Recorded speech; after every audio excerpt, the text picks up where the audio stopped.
What is going on, guys, and welcome back to another video. In this one, I am going to be talking about how to stop wasting your potential as a man. I'm going to give you 10 really solid steps that I want you to take and go actively implement into your life, because watching this video is the easy part. The hard part is taking what I say and actually implementing it. That is the only way that you're going to see progress. This video is not inherently going to make your life any better. You can know something and still fail to implement it and not see the great things that can come when you actually focus on doing what you need to do. All right? So first of all, what you need to understand is that most people don't even scratch the surface of what they are capable of. And it's painful for me to watch. Imagine God looking down at you and thinking, wow, I gave this guy so many incredible talents, so many incredible abilities, and yet he's only living up to like 1%. Out of 100%, he's filling up 1%. The amount of untapped potential is so incredibly immense that you can't even imagine it in your own brain how much you could actually achieve if you continued to put your mind to it day after day, week after week. And this video is designed to give you some solid steps to reflect on. And I want you to start by asking yourself, am I living up to it? Am I living up to my potential? Am I reaching that 100% mark? All right, so the first step that you need to implement, this is the foundational step. If you don't do this properly, you're going to mess everything else up. Everything that I have written on this right side here, it's not going to work if you don't first focus on unlearning. Unlearning is stripping away all of the limiting beliefs and the negative self-talk that you have implemented into your life on a daily basis. The negative self-talk and the limiting beliefs are the lies that you tell yourself. The things you tell yourself about what you are capable of.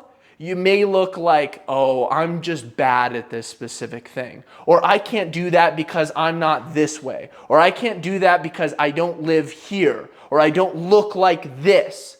It ultimately is designed for you to cope with your slothfulness, with your laziness. And this is a major sin that most men need to deal with. The truth is, getting rid of these things often involves stripping away actual physical things from your life. And one of those might be getting rid of friends. Specific friends that are holding you down. Friends that also speak about you negatively. Friends that hold you back. Friends that make you think less of yourself and what you might be able to achieve. Start paying attention to the relationships that you have. Ask yourself, are the relationships that I have, the people around me, are they life-giving or are they soul-sucking? All right? What you need to understand is that you need a clear vision, all right, of who you want to be. And this is what you are going to start building once you have wiped the slate clean. You can write it out if you want to. I personally went through the work of writing out every single characteristic of the person that I wanted to be when I first decided to start my journey for self-improvement. Write it down. It might sound funny writing down what kind of car you want to drive, where you want to live, what you want to look like, your style, your choice of activities, all that type of stuff. Write it down. And you can't just strip away all of the old if there's no roadmap for the new. It's like Indiana Jones when he's trying to switch out the gold in order to avoid setting off the booby trap. He has to have something of equal weight to replace it with. You have to replace the old self with the new self, or what you'll notice is that the old self tends to creep back in. And it's always going to want to creep back in because you can't get rid of it completely. It's a part of who you are. You probably lived that way for years. You developed certain habits. Your brain operates a certain way that is constantly going to be trying to drag you back to where you were. And you have to understand that this is a daily battle. It's something that you have to fight against every single day. So you have to understand the tendencies of the old self that you are very prone to falling back into. Is it lust? Is it laziness? What is it that constantly comes back around when you have free time? When there's cracks in the armor? What are the things that you tend to fall back into? And then what I want you to do is I want you to cultivate an environment that is based around making it easier to do the good things, the things that the new self would do, that you have written out. In what ways can you change your physical environment? Maybe moving to a new location. Maybe developing a new friend group. Developing a series of habits and activities that make it easier to do the good things. And it also makes the bad things more difficult. Don't have a ton of Oreos in your pantry. Don't have a ton of ice cream in your freezer if you're trying to lose weight. It doesn't make any sense. You're shooting yourself in the foot. You know that you're prone to falling back into this old version of you.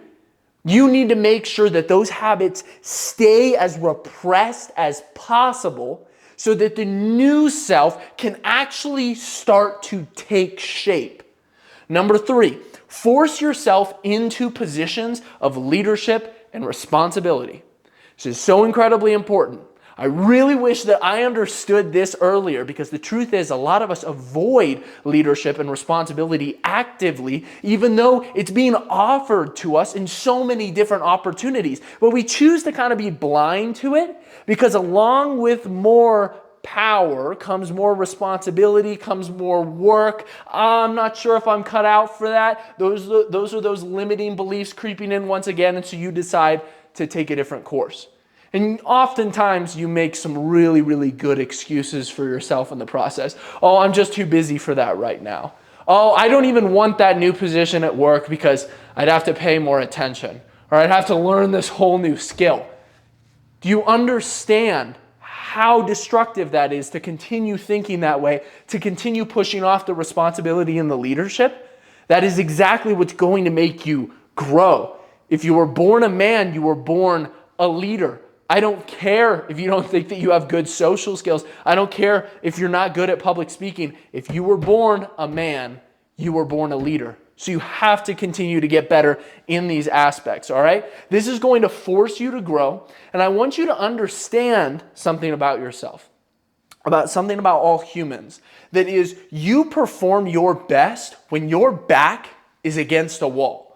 When you have no other options except for to perform, to take responsibility, and to own up to things, that is when you often perform your best.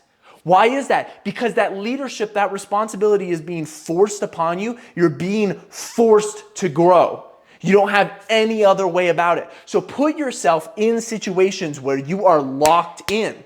It's called locked in for a reason. It's because you can't get out. You have to perform. There's no alternative. You've completely repressed all of the different pathways that the old self used to take.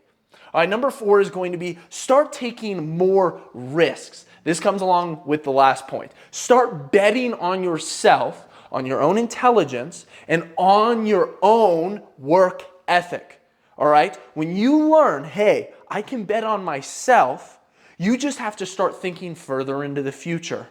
How long is it going to take for this specific thing to be accomplished? Because I know that I have the work ethic to get there. So if I can continue chipping away every single day, I will have a beautiful sculpture. I will have a beautiful thing created years from now. I want you to start thinking long term. Number 5, understand that you are the commodity that you are building.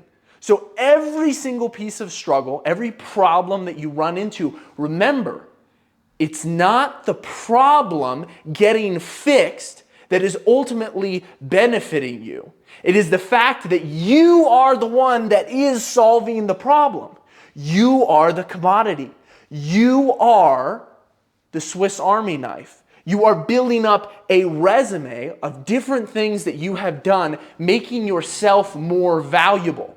Not only to other people, not only to your employers, but you are also making yourself more valuable to yourself.